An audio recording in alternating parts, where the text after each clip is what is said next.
Seigneur, ta parole est grande, elle demeure à jamais.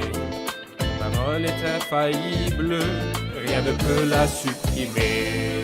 Bienvenue, chers spectateurs, je vous souhaite la bienvenue, ainsi qu'à tous les spectateurs du monde entier, à un nouvel épisode du programme d'études quotidien Toute la Bible. Nous sommes toujours dans notre étude de l'Épître des richesses, l'Épître aux Colossiens, l'épître que l'apôtre Paul a écrite depuis la prison de Rome, l'une des épîtres de prison. Et nous sommes au chapitre 2. Permettez-moi au début de l'épisode d'accueillir mon invité, que j'ai toujours l'honneur d'avoir au studio, mon frère Youssef Riyad. Bienvenue, frère Youssef. Merci beaucoup, frère. Nous souhaitons également la bienvenue au public qui est avec nous. Bienvenue. Frère Youssef, dans l'Épître aux Colossiens, l'Épître des richesses, en fait, chaque phrase nécessite que de nombreux épisodes lui soient consacrés. Cependant, nous essayons de présenter aux spectateurs autant que nous pouvons. Je vais lire quelques versets du chapitre 2 pour revenir vers vous avec une question. Je veux en effet que vous sachiez à quel point il est grand le combat que je soutiens pour vous, pour ceux qui sont à Laodicée et pour tous ceux qui n'ont jamais vu mon visage.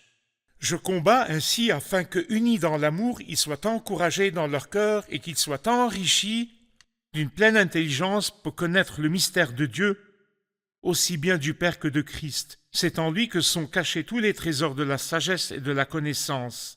Je dis cela afin que personne ne vous trompe par des discours séduisants. En effet, même si je suis absent de corps, je suis avec vous en esprit, et je vois avec joie le bon ordre qui règne parmi vous et la fermeté de votre foi en Christ. Je voudrais m'arrêter au verset 1. Je veux en effet que vous sachiez à quel point il est grand le combat que je soutiens pour vous, pour ceux qui sont à Laodicée, et pour les gens qui ne l'ont pas vu face à face. Quelle est cette lutte? Que veut-il atteindre avec eux? Puisqu'il ne les a pas vus, cela ne peut pas être un combat dans la prédication, mais un combat dans la prière. Et l'apôtre Paul était connu pour être un héros dans ces deux cercles, ces deux domaines. Il prêchait avec toute puissance, et c'est ce qu'il a dit à la fin du chapitre 1. Il l'a dit, je travaille en combattant.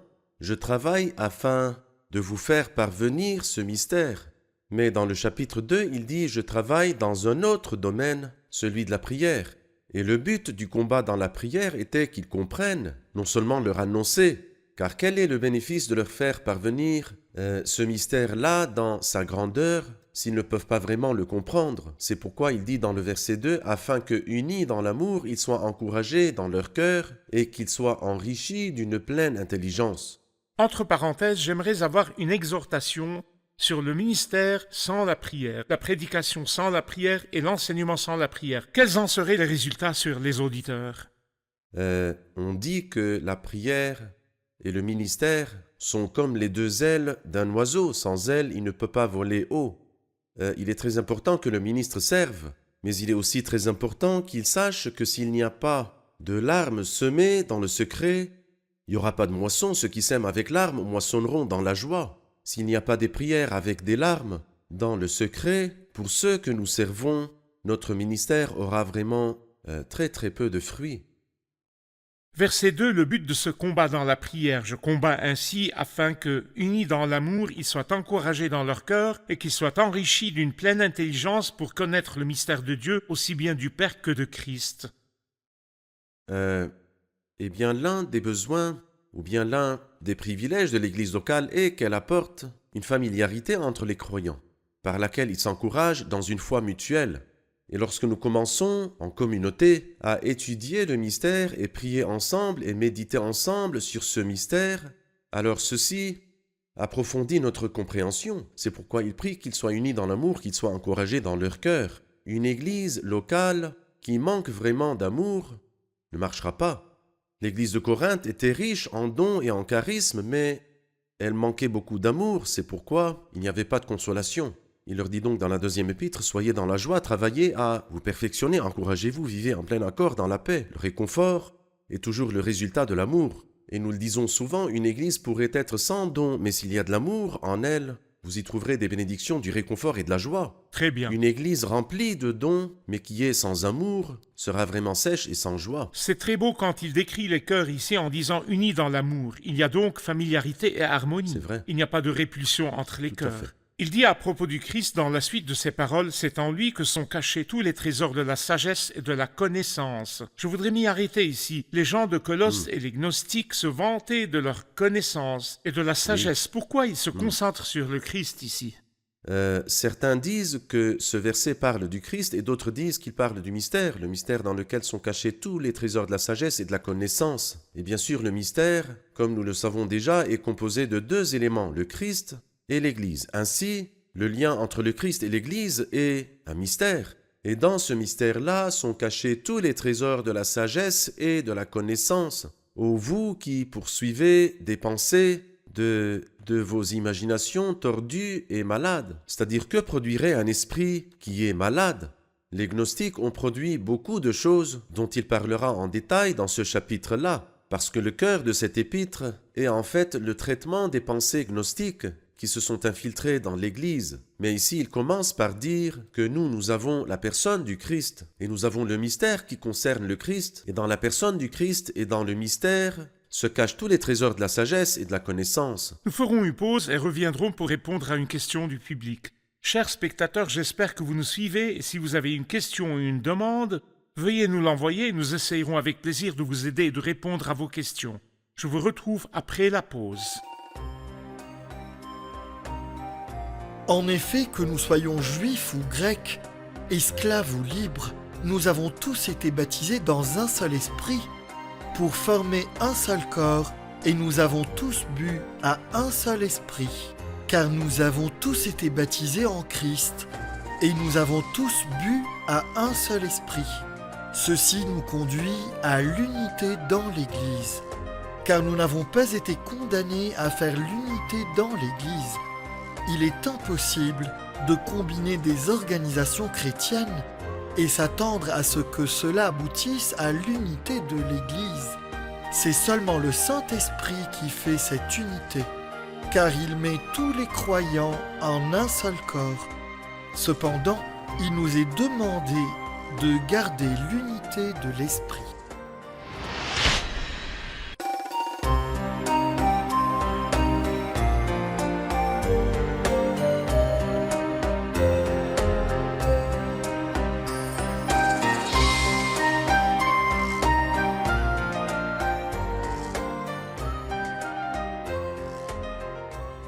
Nous sommes de retour, chers spectateurs, pour répondre à une question du public. J'ai une question au verset 1. Je veux en effet que vous sachiez à quel point il est grand le combat que je soutiens pour vous, pour ceux qui sont à Laodicée. Pourquoi a-t-il dit Laodicée? Pourquoi a-t-il mentionné Laodicée en s'adressant aux Colossiens, le peuple de Colosse? Il est vrai que Laodicée est proche de Colosse, mais je ne pense pas que ce soit la raison, mais c'est plutôt parce que la maladie était similaire. Et nous comprenons ceci à partir de ce qui a été écrit des années plus tard à Laodicée dans le livre de l'Apocalypse, chapitre 3. Nous lisons donc à propos de l'église de Laodicée qu'ils disent « Je suis riche » et c'était effectivement une ville très riche. Et ce n'est pas un défaut, mais le véritable défaut est de dire que je suis riche alors que le Christ se tient à la porte et non pas au milieu. Ils sentaient qu'ils n'avaient pas vraiment besoin du Christ. Lorsque le Christ se tenait à la porte et frappait, ils disaient qu'ils étaient riches et n'avaient besoin de rien. N'as-tu pas besoin du Christ? Non, je n'ai pas besoin du Christ. Il semble en fait que le mauvais effet de ces pensées gnostiques, ait mis le Christ de côté et a fait que le peuple de Laodicée ne sente pas qu'il avait perdu quelque chose lorsque le Christ n'était pas présent au milieu d'eux. Et c'est pourquoi la même maladie qui a commencé à se répandre à Colosse s'est répandue également à Laodicée. Et l'apôtre Paul, par la sagesse et la direction du Saint-Esprit, ajouta leur nom dans l'épître comme s'il voulait leur dire « Si nous ne mettons pas le Christ à la place qui lui convient, nous atteindrons le triste état mentionné dans l'Apocalypse 3, verset 14. » C'est comme si Paul était un médecin écrivant un traitement à deux patients, l'un à Colosse et l'autre à Laodicée. Verset 4, je dis cela afin que personne ne vous trompe par des discours séduisants. Que voulait-il dire par ces mots et quels sont les discours séduisants qui s'opposeraient à la révélation du mystère? Eh bien, l'apôtre Paul a toujours mis en garde contre les faux enseignants. Il dit qu'ils ne nous disent jamais lorsqu'ils entrent dans l'Église « Venez écouter une hérésie, je vais vous dire une nouvelle et grande hérésie. » Des flatteries. Ils ne le disent jamais, ils disent plutôt « Je vais dire des choses respectables. » C'est pourquoi il dit ici « Par des paroles douces et flatteuses, ils trompent le cœur des gens simples. » Et Satan lui-même se déguise en ange de lumière. Il n'est donc pas étonnant que ses serviteurs le fassent aussi, se déguisant en serviteurs de la justice. Alors ici, le faux enseignant ne dira pas qu'il est un faux enseignant, car je ne l'écouterai pas, mais il viendra avec un discours qui est doux pour me flatter, exactement comme Absalom a volé le cœur du peuple d'Israël sans leur dire qu'il était contre le roi David, non. Il leur a dit Il a des séduit leur paroles cœur. qui séduiraient leur cœur. Nous devons donc faire attention, nous devons étudier la Bible et examiner la Bible pour savoir distinguer la voix de Dieu de celle de l'étranger, pour que lorsque quelqu'un vient nous flatter, il ne puisse pas nous tromper, car nous savons la vérité de ce que Dieu nous dit. Qu'est-ce qui est le plus dangereux? Un lion dont j'entends le cri de loin ou un serpent qui vient à moi sans que je le remarque? Le serpent est beaucoup plus dangereux. C'est pourquoi les faux enseignants font cela. Je me souviens Oui. encore, il y a peu de temps, un groupe qui distribuait des livres dans les foyers disant « Jésus t'aime ». Et l'apparence et la couverture sont superbes, mais Incroyable. il dit « Jésus t'aime ».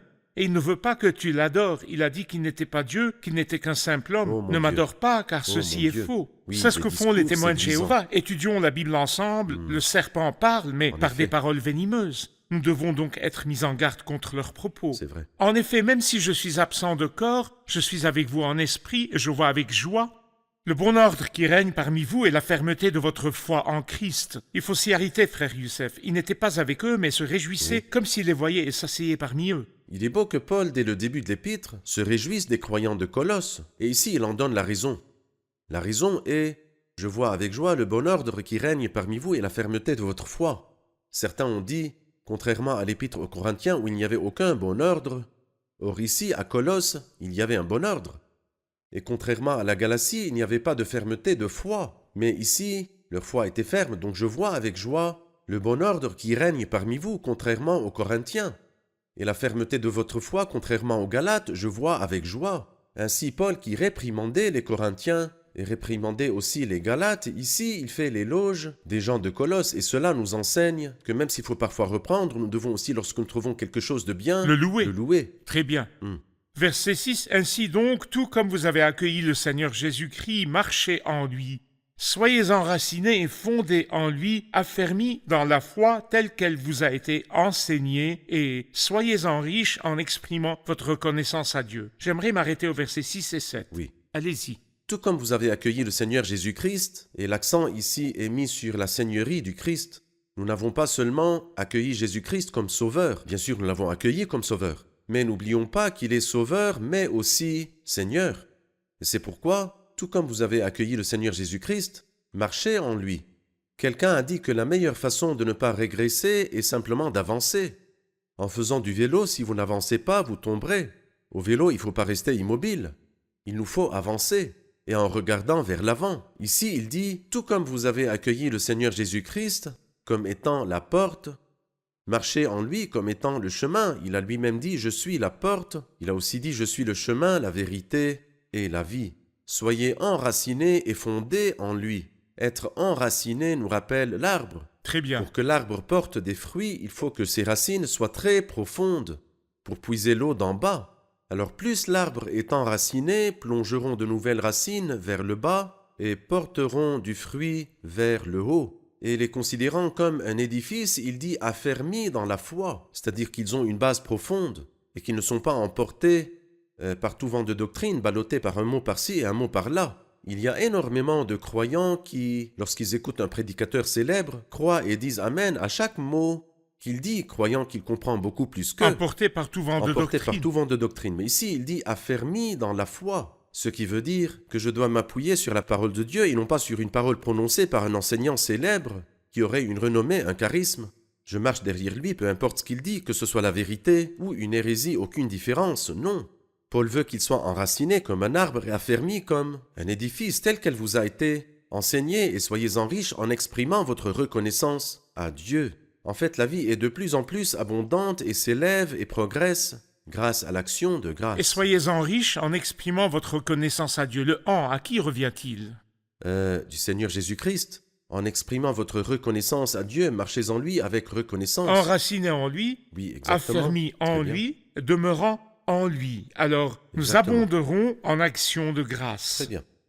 Faites attention que personne ne vous prenne au piège par la philosophie, par des tromperies sans fondement qui s'appuient sur la tradition des hommes, sur les principes élémentaires qui régissent le monde et non sur Christ. J'aimerais entendre votre commentaire sur le danger qui a ravagé le peuple de Dieu à Colosse par la philosophie. Quel en était le but? Eh bien, en fait, il y avait 3 types de dangers contre l'église de Colosse. Les saints, les fidèles saints à Colosse. Nous pouvons voir le premier au verset 8, Oui, quand il dit « Faites attention que personne ne vous prenne au piège par la philosophie, par des tromperies ». oui. Au verset 16, il dit « Que personne donc ne vous juge ». Au verset 18, « Que personne ne vous prive de la victoire ». Alors nous avons le verset 8, le verset 16 et le verset 18, et à chaque fois il les met en garde contre quelqu'un. Premièrement, faites attention que personne ne vous prenne au piège par la philosophie, par des tromperies sans fondement, les philosophies grecques, car ils aimaient la philosophie. Soyez donc avertis de cette philosophie qui vous éloigne du Seigneur Jésus, que personne ne vous prenne au piège par la philosophie. Il ne les avertit pas seulement de la philosophie grecque, mais aussi des obligations juives. Alors il leur dit que personne donc ne vous juge au sujet du manger ou du boire, ou à propos d'une fête, d'un nouveau mois ou du sabbat. Et ensuite, non seulement la philosophie grecque et les statuts ou les obligations juives, mais aussi les mythes orientaux, lorsqu'il dit dans le verset 18 que personne, par son goût d'une fausse humilité et du culte des anges, ne vous prive de la victoire. Plongé dans ses visions, un tel homme est sans raison enflé d'orgueil sous l'effet de ses pensées toutes humaines. Alors ici, il nous propose 3 titres qui sont très sérieux. Soyez avertis de la philosophie grecque, ainsi que des obligations juives, ainsi que des mystères orientaux qui ont attaqué d'un seul coup l'église de Colosse. Et ici, l'apôtre Paul fournit l'antidote de ce poison. Certes, nous aimerions expliquer quelque chose entre parenthèses, que nous ne sommes pas contre la philosophie en général, l'amour de la connaissance. La Bible n'est pas du tout contre l'amour de la connaissance. Quelqu'un pourrait dire, parce que j'ai commencé à réfléchir et à utiliser mon esprit, les gens ont commencé à me persécuter, essayant de me mettre une étiquette. Ce n'est absolument pas ce que veut dire la Bible. La philosophie utilise l'esprit pour connaître l'essence des choses et son danger, et d'être pratiquée loin de la révélation biblique. Le danger, frère Hayat, comme Paul le dit ici, est quand ce n'est pas selon le Christ. Très bien. Alors donc nous avons une norme, une philosophie conformément au Christ est bonne. Très Si elle bien. n'est pas conforme au Christ, elle n'est pas nécessaire. Ainsi, utiliser l'esprit en dehors de la révélation biblique Ça ne marche est très pas. dangereux. Très dangereux. Soumettre tout ce qui sort de notre esprit à la révélation divine sera C'est vrai. ajusté par cette révélation. Très bien. C'est la philosophie acceptée. Très bien. Nous allons faire une pause et puis revenir pour prendre une question du public. Chers spectateurs, je vous retrouve après la pause. Restez à l'écoute.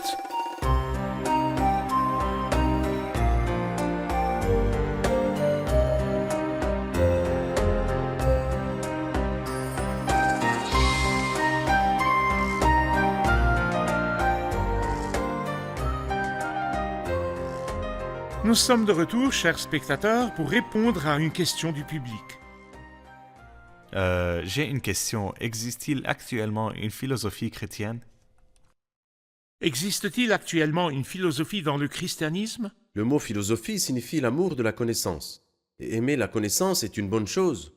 Mais d'où est-ce que je puise la connaissance? Certains la puisent de leur intelligence, de leur pensée ténébreuse.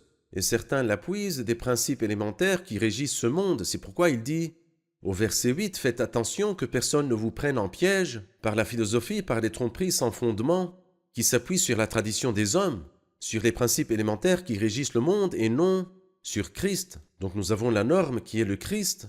Il faut appliquer notre intelligence et penser et aimer la connaissance. Et c'est pourquoi l'apôtre Paul, dans cet épître-là, a beaucoup appuyé sur la connaissance et dit que tous les trésors de la sagesse et de la connaissance sont cachés dans ce mystère. Le christianisme n'est donc pas contre la sagesse et la connaissance, mais il y a une sagesse démoniaque et il y a une sagesse qui vient d'en haut. Très bien.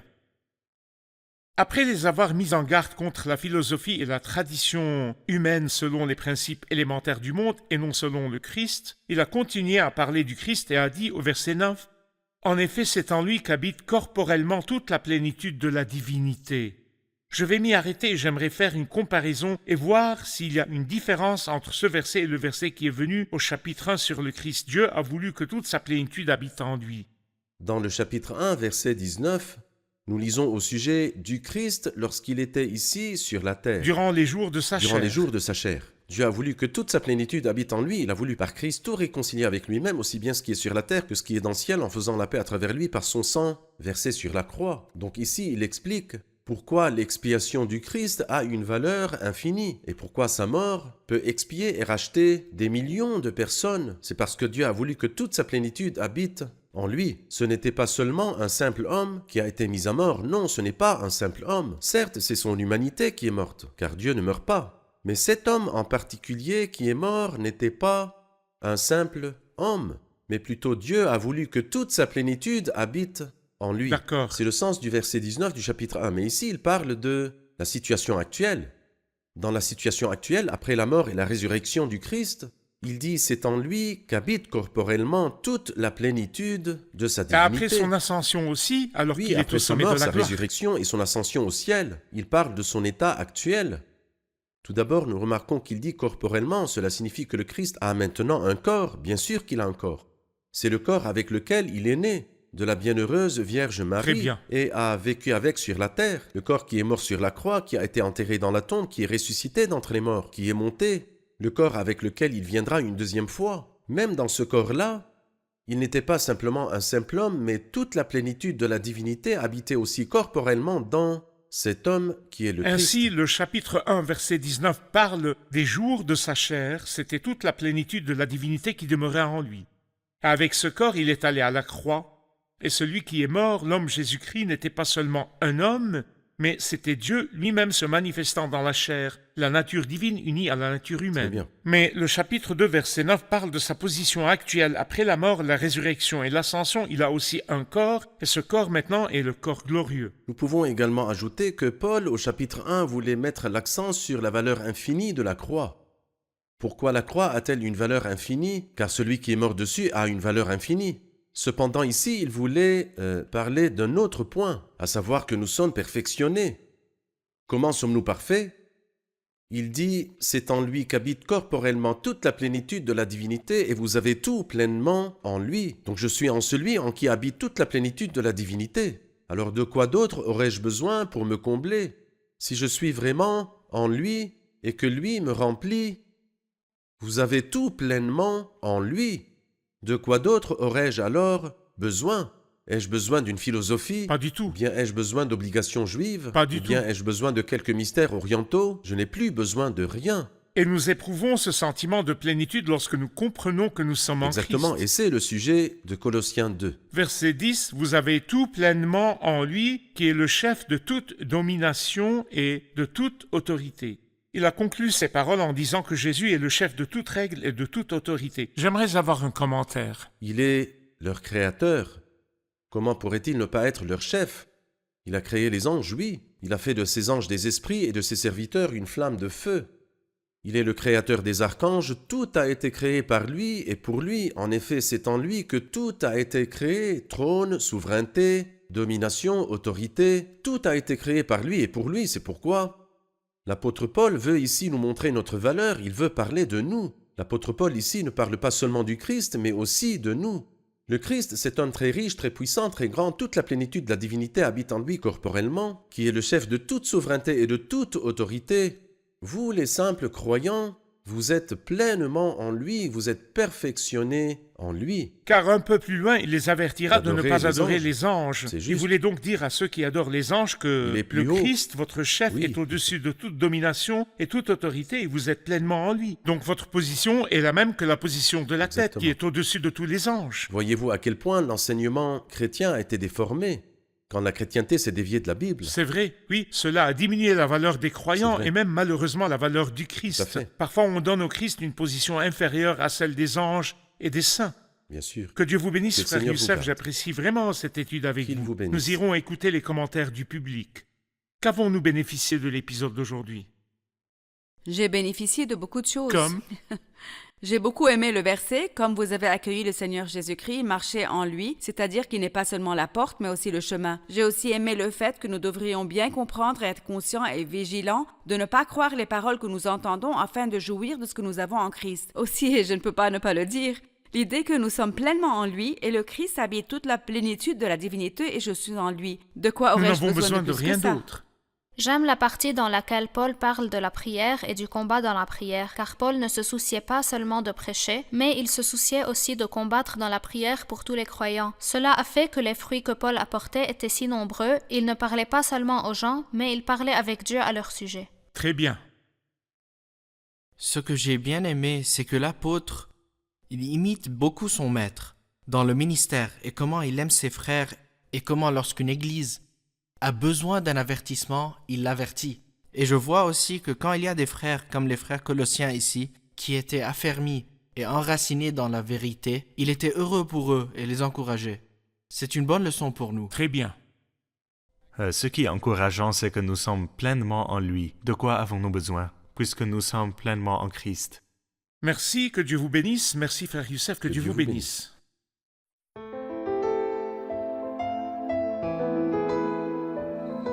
Seigneur, ta parole est grande, elle demeure à jamais. Ta parole est infaillible, rien ne peut la supprimer.